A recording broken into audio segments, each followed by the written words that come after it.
తెలంగాణలో లగచర్ల అంశం hot topic గా మారింది. లగచర్లలో ప్రభుత్వ అధికారులపై దాడి ఘటనకు సంబంధించి కొత్త విషయాలు అయితే వెలుగులోకి వస్తున్నాయి.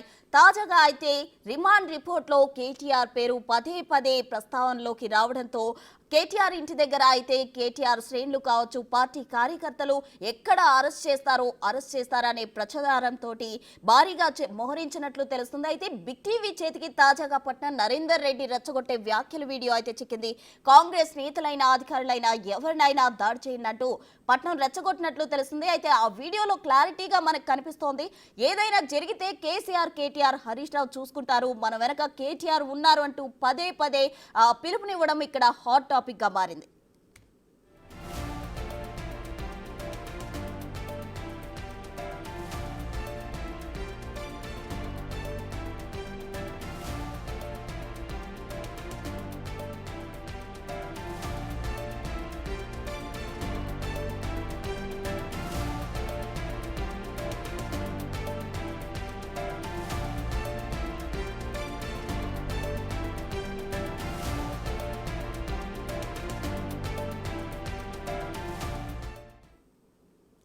తెలంగాణలో హాట్ టాపిక్ గా మారిన లగచర్ల ఘటనకు సంబంధించి 84 సార్లు అంటే ప్రీ ప్లాన్డ్ గానే ఈ ఘటన చోటు చేసుకుంది అని మనం చెప్పవచ్చు. దాదాపు నరేందర్ రెడ్డి అలాగే సురేష్ మధ్య 84 సార్లు కాన్వర్సేషన్ జరిగింది. దీనికి సంబంధించి మరిన్ని వివరాలు అందించేందుకు మా ప్రతినిధి రాణా ప్రతాప్ సిద్ధంగా ఉన్నారు. రాణా, చెప్పండి. అయితే నరేందర్ రెడ్డి అలాగే సురేష్ మధ్య అయితే 84 సార్లు ఫోన్స్ కనిపిస్తూ ఉన్నాయి, మనకి స్క్రీన్ పై కూడా కనిపిస్తుంది. దీనికి సంబంధించి పూర్తి వివరాలు ఏంటి రాణా?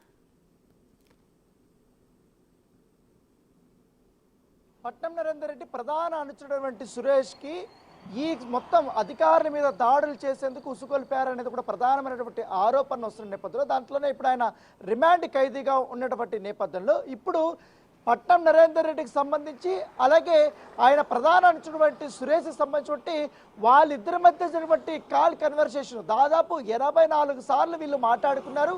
దాంతోపాటు ఈ వారం రోజుల్లో కూడా ఎక్కువగా ఈ యొక్క మొత్తం ఎపిసోడ్ గురించి మాట్లాడినట్టుగా పోలీసులు అనుమానిస్తున్న నేపథ్యంలో దాని తగ్గట్టుగానే ఇప్పటికే సురేష్కి సంబంధించినటువంటి కాల్ డేటాను రిట్రైవ్ చేశారు.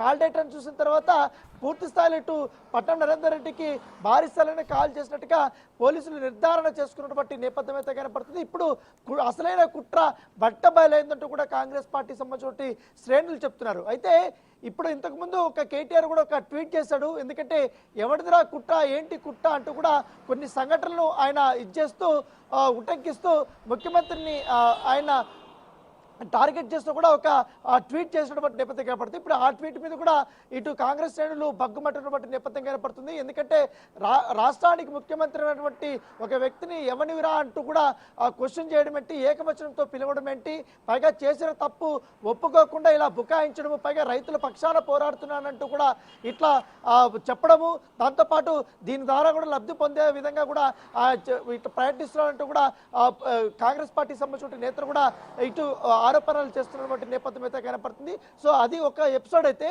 గత 3 రోజుల నుంచి కూడా మనం చూస్తున్నాం. ముఖ్యంగా రోడ్డుబండ దగ్గర కానీ అలాగే లగచర్ల దగ్గర కానీ ఈ దాడి జరిగిన తర్వాత అక్కడ సురేష్ సంబంధించినటువంటి తన వ్యక్తులు ఎవరైతే ఈ ల్యాండ్ అక్విజిషన్ చేస్తున్నటువంటి దీంట్లో ఆ పరిధిలో రానటువంటి వ్యక్తులు ఎవరవుతున్నారో వాళ్ళందరూ కూడా ఈ దాడిలో పాల్గొన్నారు. అసలు వాళ్ళకి సంబంధం లేనటువంటి అంశంలో వారు ఎందుకు దాడిలో పాల్గొన్నారు, ఇది ఖచ్చితంగా కూడా కుట్ర అనేసి కూడా పోలీసులు చెప్తున్నారు. దానితో పాటు ఇప్పుడు అరెస్ట్ అయినటువంటి 16 మంది కానీ మరొక 4 కూడా ఉన్నారు కాబట్టి మొత్తం 20 మంది దాకా కూడా ఇప్పుడు రిమాండ్ ఖైదీలుగా ఉన్నటువంటి పరిస్థితి కనపడుతుంది.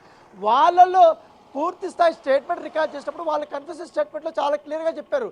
సురేష్ పట్నం నరేందర్ రెడ్డి ప్రోద్బలంతోనే మేము ఈ విధంగా దాడులు చేస్తాము, ఈ రకంగా కూడా మేము వాటిపైన కొట్టామంటూ కూడా చాలా క్లియర్గా స్టేట్మెంట్ ఇచ్చారు. ఆ స్టేట్మెంట్ ఆధారంగానే ఇప్పుడు పూర్తి స్థాయిలో దర్యాప్తు అనేది కొనసాగుతున్నటువంటి నేపథ్యం అయితే కనపడుతుంది. ఇప్పటికే ఈ నెల 27 వరకు కూడా పట్నం నరేందర్ రెడ్డికి ఆ రిమాండ్ కూడా తరలించిన నేపథ్యంలో మరోవైపు సురేష్ కోసం కూడా పూర్తి స్థాయిలో అన్ని కోణాల్లో కూడా ఇప్పుడు దర్యాప్తు చేస్తున్న నేపథ్యం కనపడుతుంది. అయితే మరొక ఆసక్తికరమైనటువంటి పరిణామం ఏంటంటే ఆల్రెడీ వీళ్ళిద్దరి మధ్య కూడా ఫోన్ సంభాషణలు జరుగుతున్నాయి.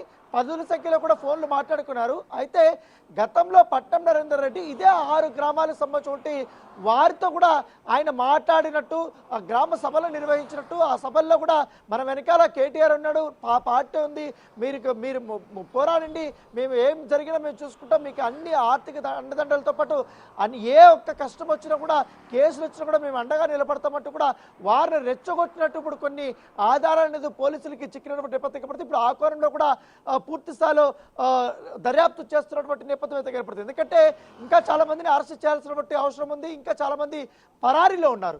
పరారీలో ఉన్నటువంటి వారి కోసం ఇప్పటికే పోలీసులు వెతుకులాట ప్రారంభించినటువంటి నేపథ్యం ఏర్పడుతుంది. ఇదో పక్క నడుస్తుంటే మరోవైపు పట్నం నరేందర్ రెడ్డి ఈ యొక్క ఎంటైర్ వెబ్సైట్కి పాత్రధారి సూత్రధారిగా కూడా పోలీసులు రిమాండ్ రిపోర్ట్లో పెట్టారు కాబట్టి, ఈ కేసులో A1గా అతను ఉన్నాడు కాబట్టి ఖచ్చితంగా మిగతా వాళ్ళని కూడా పూర్తి స్థాయిలో విచారించాలి కాబట్టి, ఆయన కూడా అన్ని కోణాల్లో కూడా విచారించాలి కాబట్టి ఇప్పటికే నిన్న కోర్టులో, కొడంగల్ కోర్టులో కూడా 6 రోజుల పాటు కూడా కస్టడీ పిటిషన్ కూడా వేయడం జరిగింది.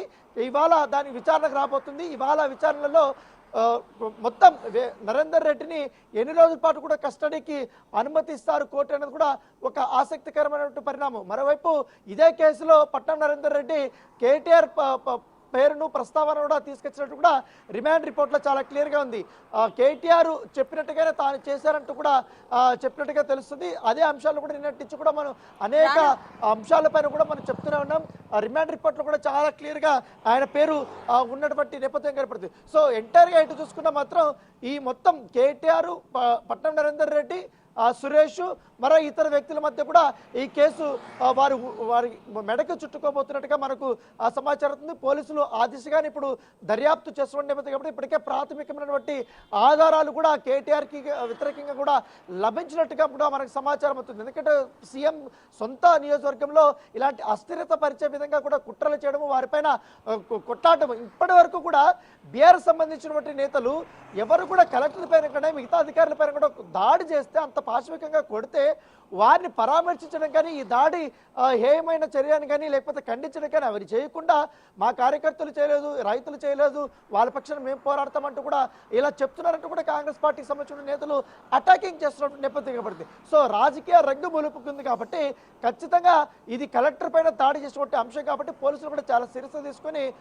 మొత్తం ఇన్వాల్వ్ అయినటువంటి వారిని కూడా ఆ కేసులు నమోదు చేస్తున్న వాళ్ళని అరెస్ట్ చేస్తున్నారు. ఎందుకంటే వారిపై నమోదైనటువంటి బలమైన సెక్షన్స్ కూడా 3 4 రానా, ఒక విషయం, ఇప్పుడు బిగ్ టీవీ చేతిలో అయితే పట్నం నరేందర్ రెడ్డి పదే మన వెనక కేటీఆర్ ఉన్నారు అనే వీడియో అయితే మన స్క్రీన్ పై వస్తూ ఉంది. అలాగే నిన్న రిమాండ్ రిపోర్ట్ లో కూడా కేటీఆర్ పేరు పదే ప్రస్తావించినట్టు పోలీసులు అయితే చెప్పారు. అయితే ఇన్ని ఆధారాలు ఉన్నప్పటికీ పోలీసులు ఇంకా కేటీఆర్ ను ఎందుకు అరెస్ట్ చేయలేదు? అసలు దీనికి సంబంధించి కేటీఆర్ ఇంతవరకు ఎందుకు రియాక్ట్ అవ్వలేదంటారు?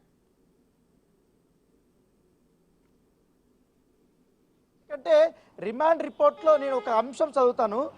రైతులను రెచ్చగొట్టి అధికారులపై దాడులతో పాటు ఎంత దాకా అయినా వెళ్ళాలంటూ కూడా నరేందర్ రెడ్డికి కేటీఆర్ పురమాయించినట్లుగా ప్రాథమిక దర్యాప్తులో వెల్లడి. ఇదే అంశం హైలైట్.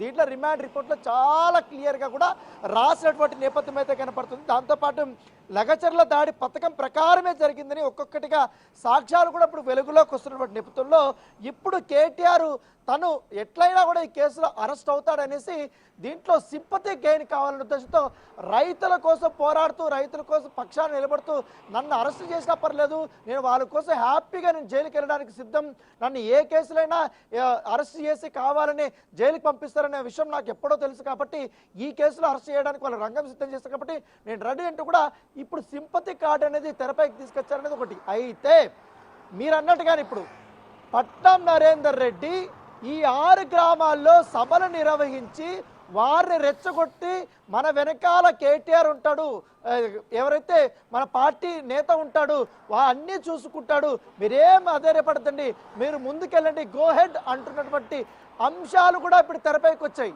ఇప్పుడు దీనిపైన ఏం సమాధానం చెప్తాడు కేటీఆర్ అంటూ కూడా కాంగ్రెస్ పార్టీకి సంబంధించినటువంటి నేతలు ఆరోపిస్తున్నటువంటి నేపథ్యం అయితే కనపడుతుంది. పదే ముఖ్యమంత్రిని టార్గెట్ చేస్తూ కేటీఆర్ మాట్లాడుతున్నాడు. కానీ వికారాబాద్ జిల్లాలో ఒక జిల్లా కలెక్టర్ పైన కడా సంబంధించినటువంటి స్పెషల్ ఇన్ఛార్జ్ పైన అలాగే మిగతా సంబంధించినటువంటి అధికారుల పైన ఇంత పెద్ద స్థాయిలో దాడులు జరిగితే రాళ్లతో కర్రలతో కొడితే వాళ్ళ వాహనాలను ధ్వంసం చేస్తే వాటిపైన స్పందించకుండా ఇక్కడ కుట్ర లేదు, ఏమీ లేదు, రాజకీయంగా కూడా అక్రమంగా కేసులు పెడుతున్నారు, అక్రమంగా అరెస్టులు చేస్తున్నారు, మీరు వాళ్ళు భూములు ఇవ్వలేదని కక్షతోనే వాళ్ళపైన కేసులు వేస్తున్నారంటూ కూడా ఇలా సైడ్ ట్రాక్ చేస్తున్నటువంటి అంశాన్ని ఇప్పుడు కాంగ్రెస్ పార్టీ ఎత్తి చూపుతున్నటువంటి నేపథ్యం ఏర్పడుతుంది.